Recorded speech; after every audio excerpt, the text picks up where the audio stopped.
Y monitoreo de delaminación en materiales compuestos usando emisión acústica.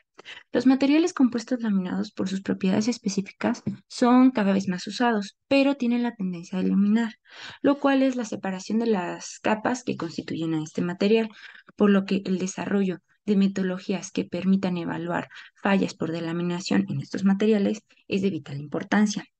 Por eso, en este trabajo, con el equipo de emisión acústica, el cual es una técnica no destructiva usada para evaluar la salud estructural de los materiales, se pretende determinar entre dos sensores cuál es más adecuado para detectar el inicio de la delaminación. El primer sensor sería CA10, que estará a 10 milímetros antes del inicio de la grieta, y CA75, que estará a 75 milímetros después del inicio de la grieta. La metodología: primero se cortan las fibras de vidrio y el teflón, se apilan como corresponde y se coloca encima de una placa de acero inoxidable. Después se les coloca tela antiadherente, malla de distribución y se pega el tubo de salida, de entrada y espiral, el cual sirve para hacer una infusión más homogénea. Después, en la placa cerrada con cinta de butilo, del tubo de salida se conecta a una trampa de resina y después a la bomba de vacío. Del tubo de entrada se alimenta la resina epóxica. Después se coloca esta placa en una plancha de calentamiento durante 4 horas a 55 grados. Cuando la placa cura, se corta con respecto a la norma y es posible hacer los ensayos. En los resultados tenemos para la figura 1 el ensayo de CB, donde podemos ver el sensor CA10 antes del inicio de la grieta, el sensor CA75 después del inicio de la grieta. Después, con un pequeño zoom, podemos ver la superficie de delaminación, donde podemos ver exactamente dónde inició la delaminación. Después, esta superficie es cortada para visualizarla en el SEM. En la figura 2 podemos ver claramente puentes de fibra.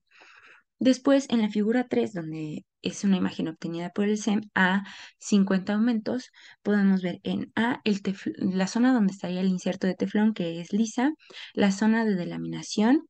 En C podemos ver algunos mecanismos de daño como ruptura de fibra y huella de fibra. Y en E podemos ver otros mecanismos como los puentes de fibra, que son todo esto. Después podemos ver claramente dónde empezó el inicio de la grieta, ya que aquí estaba el inserto de teflón. Después podemos visualizar en la figura 5 la curva carga-desplazamiento, esta blanca. Son los resultados mecánicos. Podemos ver en esta parte morada la zona lineal de la curva. Cuando esta zona lineal se termina, se le llama no lineal y es donde teóricamente inicia la delaminación para la norma NL. Después podemos ver el punto rojo, donde visualmente se determina el inicio de la grieta, y en el eje Y derecho podemos ver la energía absoluta acumulada para el sensor 10 y para el sensor 75. Los puntos que determina donde se muestra el sensor 10 y el sensor 75 fueron determinados cuando se encontró un aumento abrupto en la energía acumulada absoluta. También podemos ver que ambas curvas pueden seguir los cambios de la carga de la curva mecánica, donde cambian sus pendientes conforme disminuye o aumenta esta carga. En la figura 5 podemos ver la tenacidad de la fractura de tres muestras, es el promedio y su respectiva desviación estándar. Podemos ver que la menor tenacidad de fractura es para el método no lineal y la más grande es para el método visual, dejando en medio los resultados de emisión acústica, lo cual se podría decir que los valida. Después podemos ver que la diferencia entre ambos sensores es apenas de un 2%. Conclusiones. Los dos sensores de emisión acústica fueron capaces de monitorear el daño mecánico, ya que fueron capaces de detectar el incremento y el decremento de la carga con los cambios de la pendiente.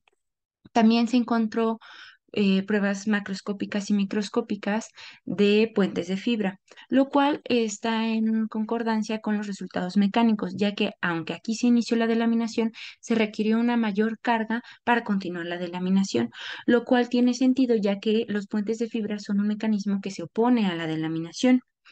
También se concluyó que el promedio del sensor 10 y el sensor 75 fue apenas de un 2%, por lo cual se concluye que ambos sensores son adecuados para detectar el inicio de la grieta, pero sus resultados podrían ser un poco diferentes con respecto al monitoreo.